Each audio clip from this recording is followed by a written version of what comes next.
Welcome to the Softwarepreneur Show. My name is Pamela Dale, your GHL gal, and today is episode number 6. And I have one of my favorite people, a fellow Canadian. Her name is Flowi Kennedy from the Wellness Business Hub. Welcome, Flowi. I'm so excited to have you today. I am equally as excited to be here and to chat and to nerd out with you. Yes, we're going to talk tech, we're going to talk business, we're going to talk all of it. So you've built a hugely successful business as a single mom sitting up there in Canada, which could be seen as some of the most biggest barriers to building a business. How did you get where you are? Oh, that's a very loaded question. Well, I think it all started in kindergarten. No, I'm kidding. But it actually did start in kindergarten. I think, the story that I was told from a very young age was that my kindergarten teacher told my parents that I display leadership qualities. Really what I think she meant was that I was very bossy. But leadership qualities was the word that she used. And before I knew what entrepreneurship was, before I knew about any of this, I was fired many, many, many times from jobs because I just thought I could do a better job than the manager and told them so. And so I didn't realize at the time what that meant. And now it's funny when I look back, I'm like, yeah, okay, I'm like very unemployable. But really and truly how I got to where I am, which, right now, if you were to sort of look at my resume, the hat that I wear most is a business coach hat, aside from like the CEO and the marketer and whatever. But what I do is I business coach people through marketing and through, actual coaching and whatever. But it wasn't that always that way. I've been in the alternative health and coaching world my entire adult life. I was a gymnastics coach at 16. I became a personal trainer at 19. I personal trained until I was in my mid 20s. And then I went back to school to become a registered holistic nutritionist. And I did that full time for 7 years. So I've never had a corporate job. I've always, from the time I was honestly 19 years old, worked for myself, whether I was, self-employed, a contractor, a consultant, whatever it is. I've never had a corporate job. I'd never had a 9 to 5. And it had always been in the, alternative health and coaching industry. And when I became a nutritionist, that's when I really had to figure out how to also become a business owner, because those two things aren't the same. Right. And I struggled for about 2 years before I stepped outside of the traditional practice path to create a signature program. This was 2009. I created my signature program called Wow Weight Loss. And the reason it was called Wow Weight Loss is because what do you say to somebody when they've lost weight? You go, wow, you look so good. And so I didn't know anything about naming back then, but that's what I called it. And in a very short period of time, it became a very successful weight loss program. Um, and and I had it in 9 different gyms, and I was able to license it across Canada to a whole bunch of different practitioners. And I figured out then that I just really liked the business side, and I had a very good knack for explaining things that are difficult. I don't have any on paper business experience. I don't have an MBA. I don't have an accounting, anything. Everything that I've done, I learned through doing. And, fast forward all the years. Now I run the Wellness Business Hub. We have 30 plus amazing people that are on my team. And we help thousands and thousands of practitioners and coaches all over the world. I'm really proud to call myself one of those team members. It's one of the most amazing companies I've ever worked with. Tell me a little bit about the difference. This is what I see probably when I'm working with a lot of people, is the difference between what you do versus running the business. So the technician versus the business. And you'd mentioned that's kind of what you had to determine. Talk to me a little bit about that. a lot of people get stuck in the practitioner. Yeah, I think no matter what you do, whether you're a graphic designer, whether you're, a coach, whether you're a consultant, you have your skill set. So my skill set, I was trained as a personal trainer and a nutritionist. So that was my skill set. But that has nothing to do with starting and growing a business. I had no skills in that. And I think that's the mistake that a lot of people fall into. It's like, oh, I want to become a graphic designer and work on my, work for myself versus going to, getting a graphic design job with like whoever, right? Whatever company. I think when you go out on your own, especially, people who are going to use any tech platforms at all, you have a skill set and then there's the business. And so for me, I didn't even know that I had no business training. I didn't even think of myself as a business owner. I had no idea that I was in business for myself because I had always been a personal trainer at gyms. The gyms gave me clients. I never, trained on my own. I never opened up my own training studio. I never went out on my own. I was always in the gym setting.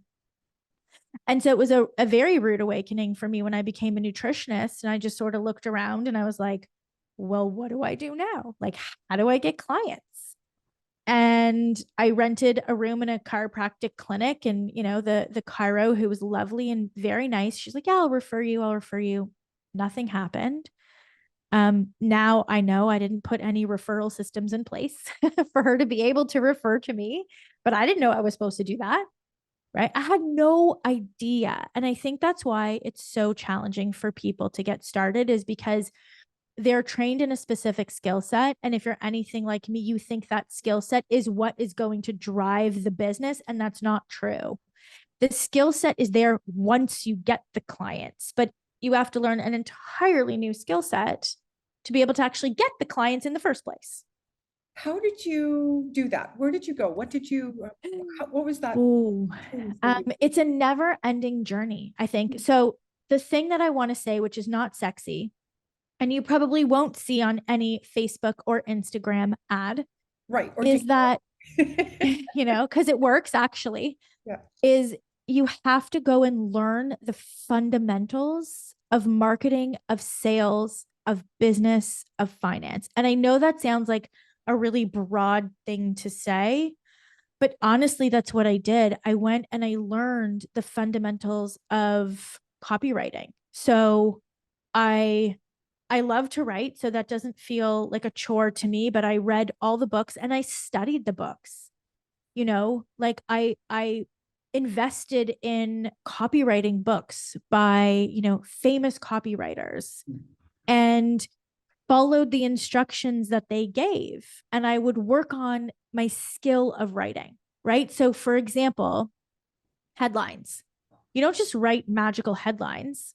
You have to learn how to write magical headlines. You have to understand the formula for magical headlines. You have to understand how to test. I could go into any industry right now and write amazing headlines.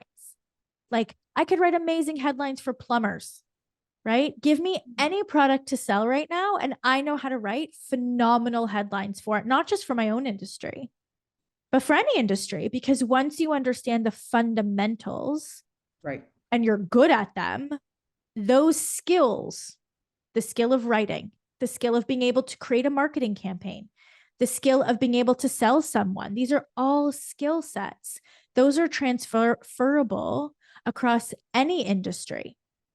Why do you think some people make that connection and then take that action and others don't? Oh, you're asking me all the loaded questions. Why? Well, fear. Really? It's just fear. It never occurred to me that I wasn't good enough. You know what I mean? Like right. I also didn't expect to be any good. There was no level of like perfectionism. There was no worry about what people were going to say or what they were going to think, or, if my headline was going to bomb or if my campaign wasn't going to work. Like, I think some people are so stuck in their own fear of, if I try this new thing that I really want to do and it doesn't work, I, Lori Kennedy, am a failure. versus that thing I tried didn't work. I never identified my own self as being a failure ever, because I'm a good person. I'm a good mom. I'm a good human. I try things, and sometimes the things I try don't work. Why don't they work? Maybe I'm not skilled enough to know how to even make it work, right? Maybe I don't have the right audience to make it work. Maybe the thing that I tried is too advanced for the audience that I have, but it's not because I, Lori, am a failure. It's because the thing that I tried didn't work for whatever reason. And so I think the reason that people are so scared is because they're so scared of other people viewing them as a failure, and putting so much meaning on what it is to not be perfect all the time, that it is such a heavy, very real thing, that it physically causes them to not move forward. Like the fear, the anxiety, the stomach, the breathing, the whole, like the physiological response. And then they get stuck in fight or flight. And when you get stuck in a stress response, you literally can't make decisions. You can't move. You can't do anything. And so you just spiral. A lot of the people that I work with have that trait of that overthinking or that fear. You didn't have that. Do you think that was something you were born with? Do you think it's something that somebody could master, or is it fate? They're stuck in the this is them and this was your mindset. We see a lot of people that are successful think like you. Yeah.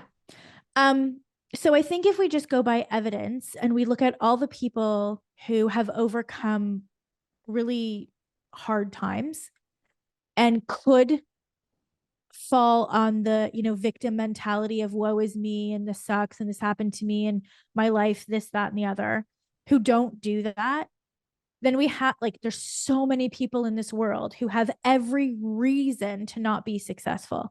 Right. Right. And so if we look at those people and we literally sort of line them up with the equal, right? How come some are successful and some aren't? I do think it comes down to a choice. I think it comes down to a choice of like, okay, well, maybe my parents aren't supportive. Maybe my spouse isn't supportive. Maybe I don't have the best skills right now. Maybe I don't have any money to invest in this. Again, if we look at all the people who have every reason to not be happy and well and successful, and then we look at those same like the other people who have the same reasons and they're not successful, I do think it comes down to a mindset choice, right? I do think it comes down to recognizing that you have some areas to improve upon, and that you might not be feeling confident right now, but really understanding that in order to get anywhere, you do have to walk through a level of uncertainty. You have to move with uncertainty. And that's what I always say. You have to move with uncertainty until you move enough that you then become certain by it. But at that point, you won't even care anymore. Right. By the time you transfer from uncertainty to certain, you're not even thinking that way anymore. Right. That's so true. It's that the thought process is totally gone. In my experience, even though sometimes it takes me a bit to move, that is the cure every single time. Even if it's just get up from the desk and just move right over to there. Like stop, because I don't know, the energy just seems to, and I shrink in and I can feel myself not breathing. And I would just step back, and it's very, very powerful. There's so many women out there that look like you and I and have all of these skill sets and the same birthright that we all have. But yet I watch them, and I know in the coaching programs, you see them as well. And it's devastating to watch. It is devastating. Yeah, it really is. And I think, this is, could be another entire day of this conversation, but I do think that it is very devastating. And it also really demonstrates that we as women are, I think, brought up very differently. Yes. Right? Culturally, we are brought up very differently, because I work with men too. And it doesn't seem they don't seem to have, and again, I'm generalizing, but they don't seem to have the same level of friction.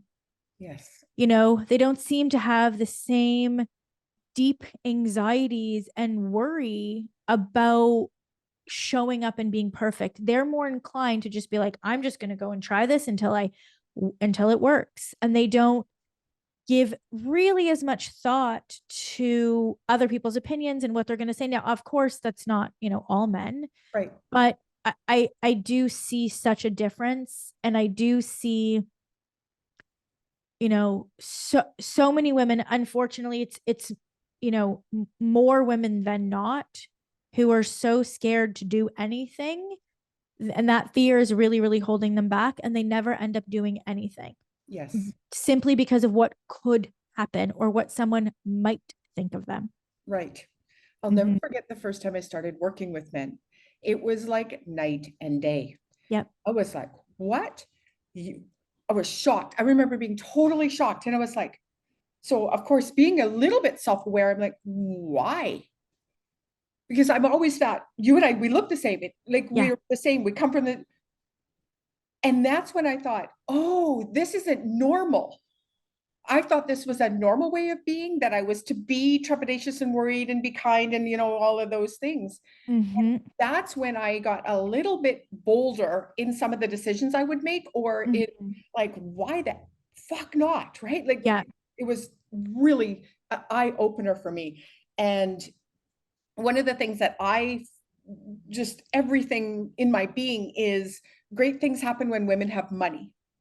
You and I live in Canada, or I live in Mexico, but still we're Canadian, and our pension, what we're going to, if we weren't doing this as business owners, we're going to look, live in our car. And that's a generalization as well, but that's very real for most of the women in our country.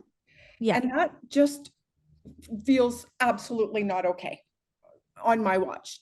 It is really interesting when I think about, especially women. The women that I work with are highly educated. Yes. Right? They're highly, highly educated women. They have master's degrees, they have PhDs, they're doctors, they're nurses, they're midwives, they're dental hygienists. Like, these are highly educated women who are saying to me, do you think someone is going to want to buy this? It's $1,500. And I'm like, yes, I do. Like, why don't you? Why don't you think that? Like, I am certain of it. Why don't you think that? And again, it just speaks to, and it's been so interesting from a psychological standpoint, and also, a sociological standpoint, that it's not just women from the United States. It's literally women from every single country. Yes. It's women from all backgrounds, all cultures, all races, all identities, have a level of this. And some have more and some have less. I just happen to have less. Right. And I do think that it is a success trait to be able to take action without freaking out. Like, I do think that it is indicative. Like, when I see my clients, it's a smaller group, but they're there, who are able to just execute, and they do what I say, and they follow, and they're putting their stuff out there, and they're like, I don't care, it's not perfect, but like, I need to go and experience this, and I need to learn. And they're not having a meltdown over doing a Facebook Live, right? Like a full meltdown. Those people are going to have an easier time becoming successful, and therefore they're more likely to achieve success, because they're not drained by all of the mental chatter that is stealing their energy. Devastating, that language in the head. I always say it's the voice that's disguised as useful, right? Yes. She tries to keep me safe. She's got all of these anecdotal bullshit, that I've adopted from everywhere. And that's probably been my biggest challenge, is overcoming myself. 100%. That's all of our biggest challenges. Right? I mean, if I could only just not have feelings, everything would be great. Like, everything would be fabulous every day. But the feels get me every time. Right. So you have a hugely successful business.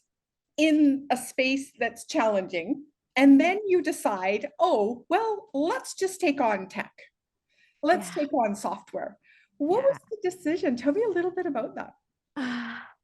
Well, we like a good challenge. Really and truly, I have never created anything that I didn't see a deep need for. It's not like I create things because I'm like, oh, I have an idea.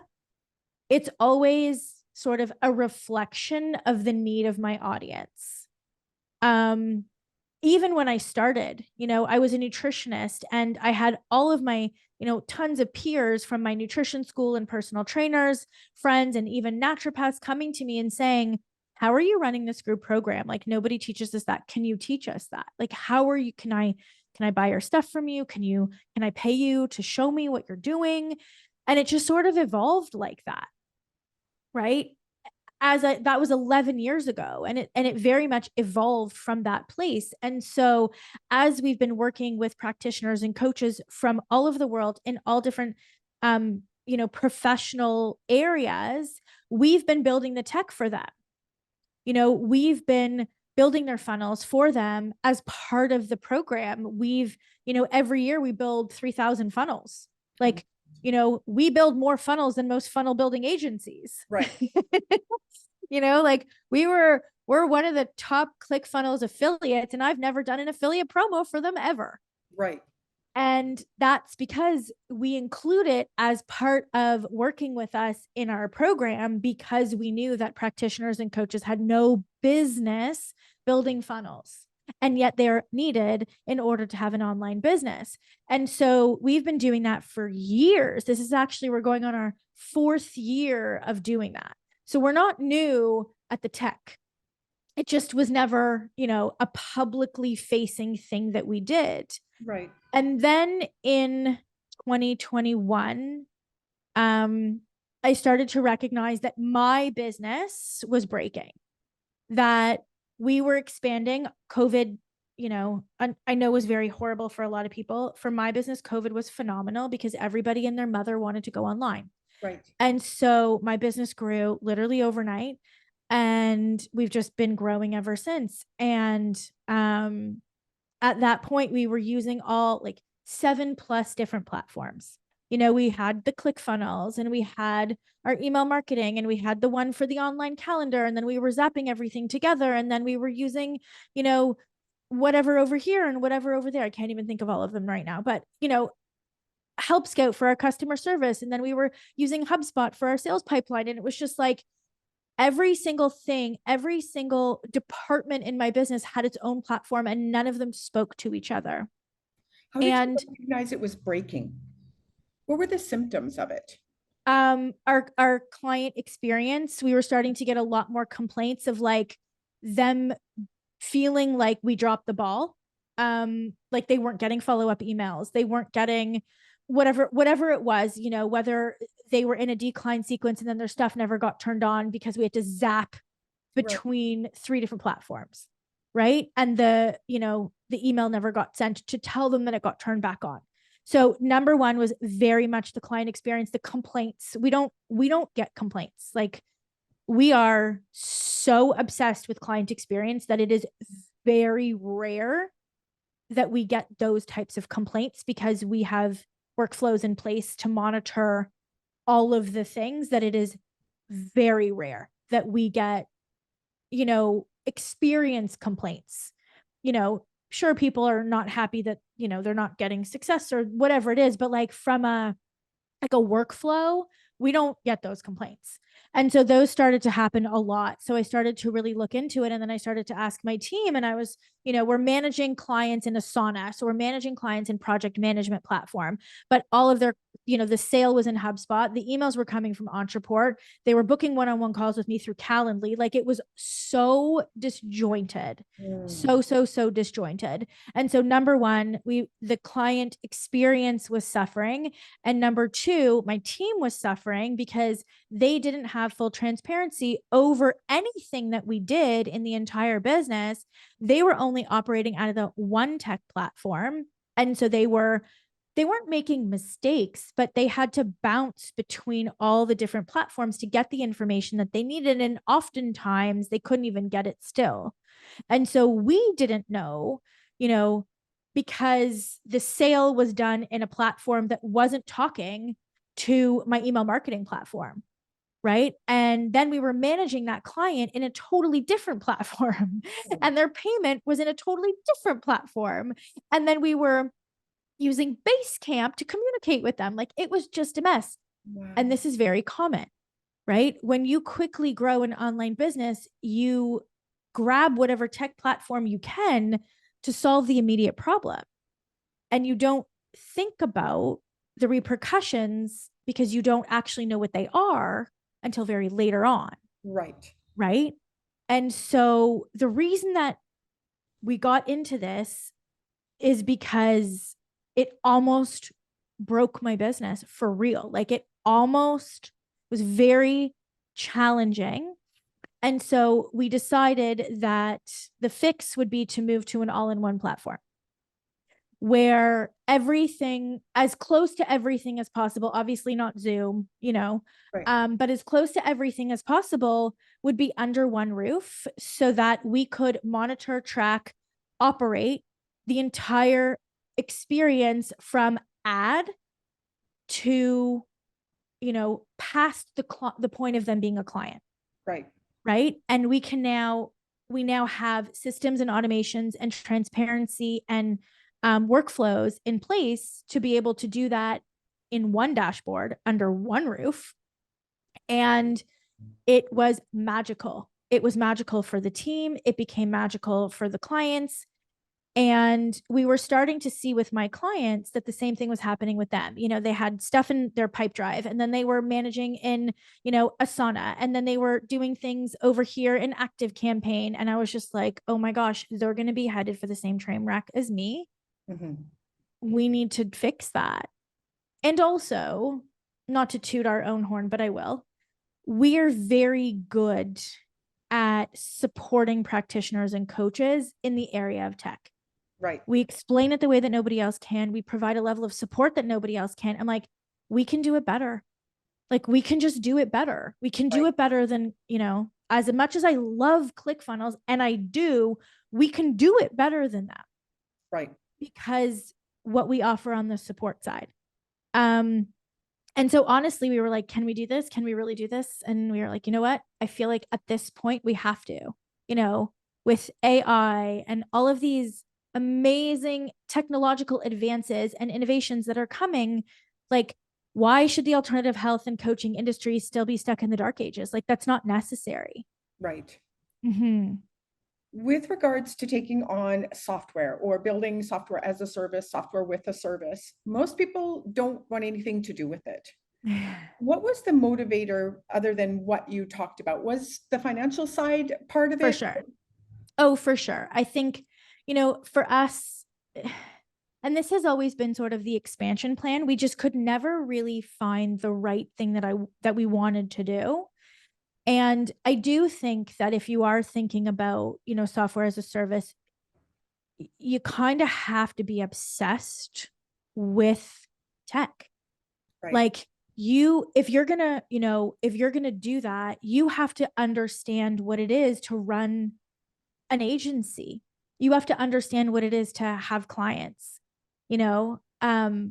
and even if you've never done it before, it still has to feel super exciting to you. And it can't just be for the money. Like, I just want to make that clear, because it won't work otherwise. Right. You have to love nerding out. Like, Pamela and I could get on Zoom and like nerd out, and both of us could be so like off the wall excited about a new feature. Yeah. Or, the other day, like, did you know AI is coming? And I was like, stop it right now. Stop it right now, because I can't drop everything I'm doing to go and play around. Like, there has to be that level of enthusiasm there. And it is a really phenomenal way to add a level of safety and security to your bottom line, because it's monthly recurring revenue, which is known as MRR. And that's what was really attractive to us also, was that we were going to be able to offer Flowi as our SaaS product to our entire community at a very affordable rate that would then also support my company, you know, the growth of my company. And the way that, you know, that's the way that I see anything that I offer is like, it has to be a win-win on both sides. I've done the money grab. I've done it. I've done putting out the offers just to make cash. I've done it. I've done it many times. I think, you know, if you've grown a business in the online space, you've done it. You've done the money grab offers. And this was not that. This was a long-term play. This is a, you know, minimum 5-year long-term play where we're putting a lot of time and energy and effort into growing this arm of the business, not just because MRR is amazing, but because this is the future. It's tech, it's innovation, it's AI, and it's understanding the system and the logic and how to use it, because you can have tech, you know, you can have the platform, but if you don't actually understand the logic of it and the systems and the strategy, it's useless to you. Right. Can we talk about numbers? Yes. What was the outright expense to start for you? What did that look like? And knowing that it was nominal. I don't even actually know what it was. It was like less, I think it was like less than $500 or something, which is frankly ridiculous. If you think about SaaS as a business, you're starting a business, like buying a franchise, right? To buy any franchise, it's $10,000, $100,000, right? If you think about it in that way, but to start with Go High Level, to start with a SaaS product in this way, I mean, whoever thought of the GHL business model should get like a Nobel Peace Prize or something, because it's freaking genius. It is genius what they did. You know, but it is the least amount of investment with, I think, the highest rate of return as quickly as possible, especially if you are familiar with, you know, running an online agency. If you've been a consultant, if you, you know, understand marketing to any degree, this is a no-brainer, because the barrier to getting started is very low, and everybody and their mother needs tech help. Absolutely. So a lot of people are selling it from $97 all the way to $997, and they, it's starting to get saturated. It's starting to feel, oh, you know, there's too much. How would you answer that question? Bullshit. Okay, let me just get on my soapbox for a second. Please. There's no such thing as fucking saturation. Let's just be clear about that. Do you know why there's no such thing? It's because the way that you see it is the way that Facebook and Instagram and the algorithms set it up for you. Go walk into a Costco and ask anyone in Costco if they know what Go High Level is. And I guarantee you, they're going to look at you like, is that a product in the chocolate aisle? Right. Like, they're not going to know what it is. And the only reason it seems saturated to you is because Facebook and Instagram and any other platform shows you more of what you already search for. They're basically showing you what you think you would like. Well, if all you're doing is searching up Go High Level videos and how to start a Go High Level SaaS agency and Go High Level this or whatever it is, you're just going to see more of that. It's not saturated. Think of every single, oh my gosh, like I like, this makes me so angry. Think of every single local business in your town. Think of how much more successful they would be if they even implemented a monthly email marketing campaign once a month. Think of how much more successful your hairdresser would be, your dentist would be, the local preschool, the gymnastics place. Like, it blows my mind. Yeah, me too. That people they don't know. You know what? I shouldn't say they don't want. They don't know. They don't know that it exists. And so if you have any of these skill sets, and this is what you want to do for a living, like, why aren't you doing this? Get outside of the internet and go literally door to door. Down the street. And if you just explained, right, the moneymaker that is email marketing to people, they would sign up with you. How could they not? So email marketing is not dead. No. Right? I mean, I don't know about you, but like, I just ran a campaign. I sent out 4 emails and I made 75K. I didn't do Right. a webinar, didn't promote it on social media, Right. right? Like, I don't know. I don't think email marketing is dead. I think if you ask any actual successful business owner who's not just an influencer, they would look at you and be like, that's stupid. Don't say that. Email marketing is the bomb. You know what I mean? Maybe they wouldn't say the bomb, but I think there's a difference between being a social media influencer who doesn't have their business model. Although, again, I don't know why they wouldn't collect email addresses, because that's just bonkers to me. Right. Imagine the ROI that they can now go back to the brand and be like, oh yeah, not only do I get this many views and this much engagement, but I also have an email list of $100,000. And here's how much money you'll make from sending one email to my list. Like, I don't know why they don't do that. Right. Yeah. That's what we as marketers look at, Right. right? I know how much every email is worth on my email list. Right. If social media influencers did that, they would be able to command so much more money. But it's just not part of, I don't know why it's not part of it, but it's just not. Right.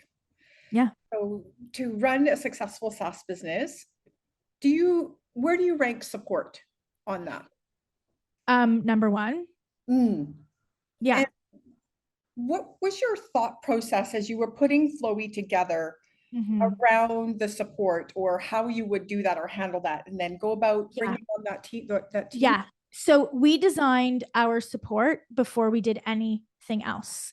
We really went into Flowi being like, this is a customer service play, right? This is a customer service play because reputation matters.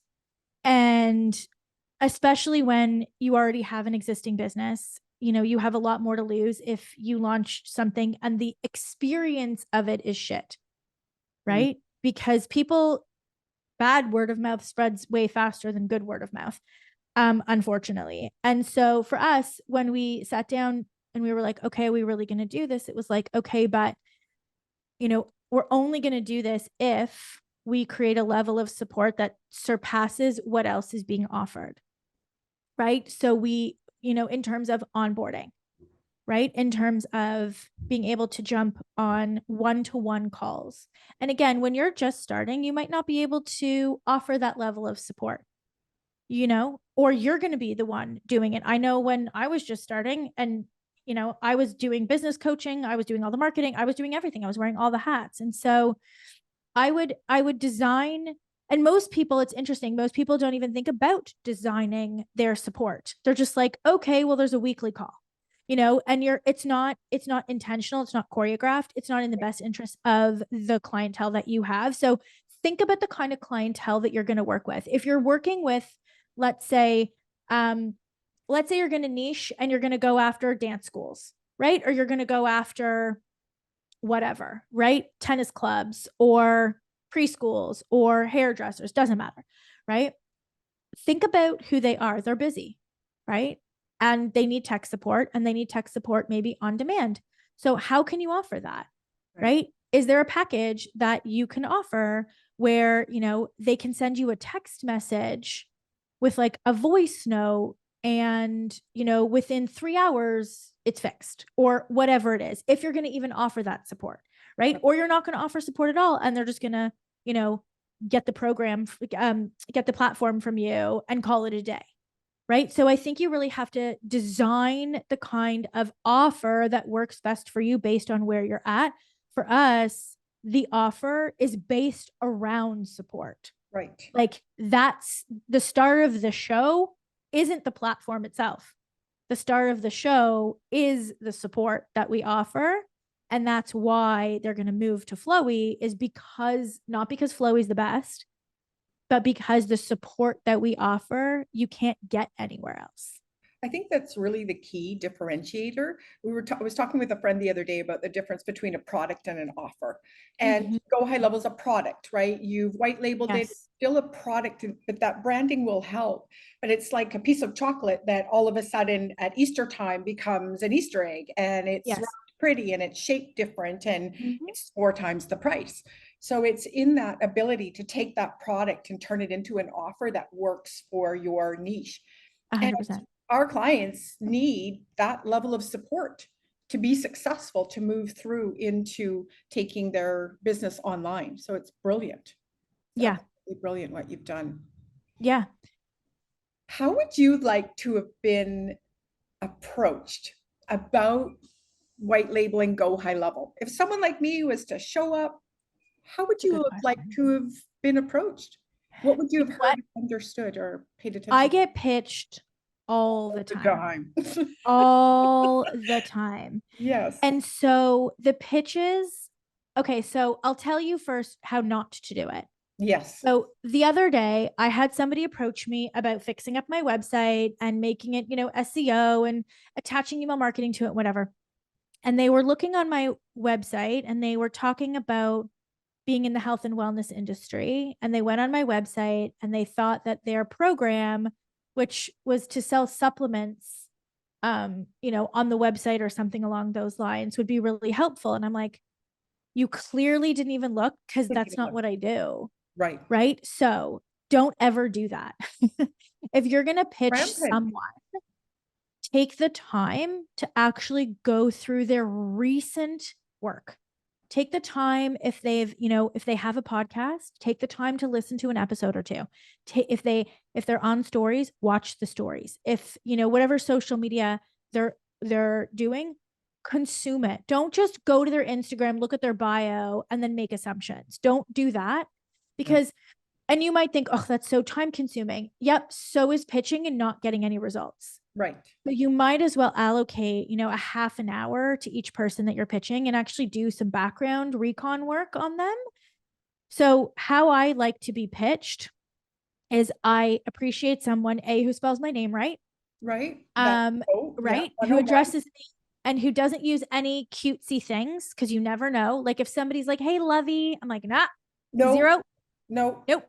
Don't assume that just because I'm female. 0. And right, like don't do that. Don't do that. Don't do that, dear. No. And babe. And so then the only pitches I've ever responded to was when someone actually took the time to make me a demo and sent it in the initial pitch. So for example, a copywriter that I hired, she actually took emails of mine. She got on my email list.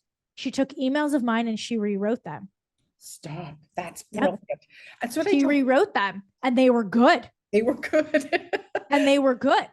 That's and she rewrote 3 emails of mine. And she was like, here's emails. Feel free to use them. If we never speak, I hope to have, delivered some value to you. And she explained to me in the email where she made them better and why she chose the word she took time. How did she speak to you? Did that email, does it even get through to you? Yeah, it did. It went to my email. It did. And even if it went to support, you can train your support team or whatever it is, people, if it's good, it'll get to the right person. Let's just put it that way. Right? If it's a bullshit, templated thing, it's going to get, put into junk. But if it's good, someone's going to forward that on.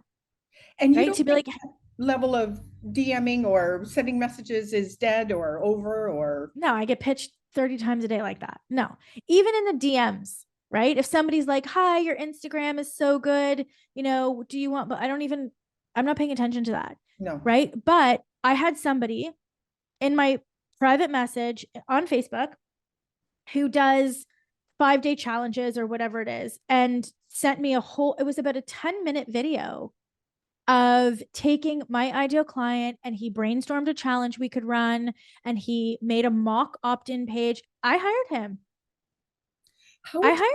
And it was like 12 grand.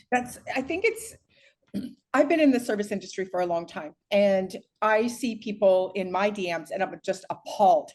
I'm appalled at it because I could have actually probably used your service, right? But I just couldn't get past the yuckiness of it.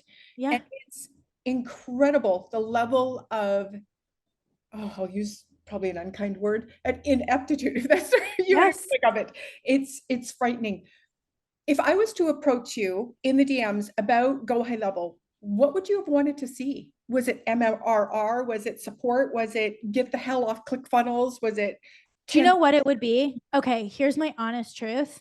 You'd have to know your ideal client enough to know what their pain points were at the size of the business that they have, and pick a pain point and show me how Go High Level is going to fix that. So for you, it would have been broken systems. Yes, it would have been independent systems, isolating and in operating in isolation, and something like, I bet your team is really frustrated and your client experience because you don't have transparency. Like, you have to know your ideal client, right? You have to, even if you're just getting started, interview them and ask them, what's really frustrating for you right now about your tech? What's really frustrating for you right now about your business? There's no shame in interviewing people if you're just getting started. Right. But that's what would have got my attention, because we all have problems that we want solutions to, but we're too busy trying to put out the fires to actually go and find the solutions. Bring the solution to me and tell me how you're going to help me. Right? Yes. That's what I want. And when people come to me with those solutions, price is never an issue. Right. Right. If you can show me off the hop and you can sort of hit the nail on the head with, like, I bet this is an issue for you, or even something along the lines of like, hey, Lori, I know you're super busy. I've recently just worked with, a bunch of other business owners who are, in the same space as you, multi-seven figure. Here's what they told me was their struggle. Not sure if this is happening to you, but if it is, I just wanted to show you how I fixed it for them in case it would be helpful for you. Show me what you did. And then say, if you want to chat about it, I'm here. But no pitch, no nothing. Give me value, right? Absolutely. Show me a fix, because I don't know. Don't just tell me I have this service, I have this software. Show me. Yeah. Right? Show me. And I would watch that. Right. Right? I'd watch that. 5 years out, you'd mentioned that's your journey with Flowi. What are some of those numbers? Do you see it being profitable based on the level of support that you're offering, the onboarding, the design for the funnels, all of the stuff that we do on a daily basis, versus where I automatically did that, but I'm assuming it's that. Yes. I don't remember the exact number. So we're going to charge in the range of 147 to 197 a month. And I think it was for everything we want to do. And keep in mind, right now, because I'm not starting from scratch, so we have 3 almost full-time people supporting Flowi. That's not true. We have funnel builders. So we maybe have 5 to 8 people right now, part-time, full-time, working in the realm of Flowi, which is what we call Go High Level. So for us, the break-even point is a little bit higher because, I'm not starting from scratch. Right. Our first goal is to get to $100,000 MRR, so monthly recurring revenue, every month, and we'll get there by the end of the year. And again, for us, that's at $147 a month. So we need, I think it was like, I don't know, 700 people or something like that. Right. To be able to do that. Now, again, as a one-person agency, would I be enrolling 700 people? No. No. But what I would do instead is I would have different packages, and I would offer it to maybe 5 businesses, and I would have tiered packages. So the first package might be, as a base, you just want, the platform, cool, it's $97 a month. But for, $197 a month, you're going to get A and B. And for $497 a month, you're going to get, A to F. Right. All these things to like lighten your load. And so you can map out these, these packages, but I mean, I can't remember exactly what it is to white label Go High Level. I think it was like $497 or $397. It's $497. It's $497. I mean, that's $597 sales. That's right. Like, it's 5. You know what I mean? It's 5. And It's you can not, manage 5 yourself, right? yeah, like it's 5. And learn through that process. Yeah. So again, if this is something you want to do, you know, it's a pretty no-brainer situation. Like it really is, because it's 5. I know, just And fun. those and you know what? Even for $497, you can run all of your own systems out of there. You're actually saving money, because if you had to go and get all of these different platforms, it would cost you well over $497 a month anyway. Right. Yeah. So it's a no-brainer. Where can people find Flowi? Where can people find Flowi? So right now, I think the fastest way for you to find Flowi is just to go to www.flowi.io, and flowi.io is Flowi. yes, FLOWI.io, or you can even follow me on Instagram. I'm at Lori Kennedy Inc. Lori spelled Lori. And just ask for more information, or we're always happy if you have questions, about SaaS or, go high level or whatever. We're so happy to answer that. If you're a coach or a nutritionist or in the health field, I think Flowi is the answer. So I would definitely refer everyone over to Lori to make sure that they're very well taken care of. There's room for everyone in here, and making sure that the users get into the right agency, I think, is imperative for the success of everyone. Yeah. We're going to link everything down below, make sure that everything's connected. Any parting words of wisdom? Just do it. Don't overthink it. It's 5 people. It's 5 people. And honestly, you will end up spending more on your own tech stack. So it's worth it for you. Yes. To go high level anyway. Perfect. Thank you so much, Thank Lori. you. Thanks so much. We'll talk soon.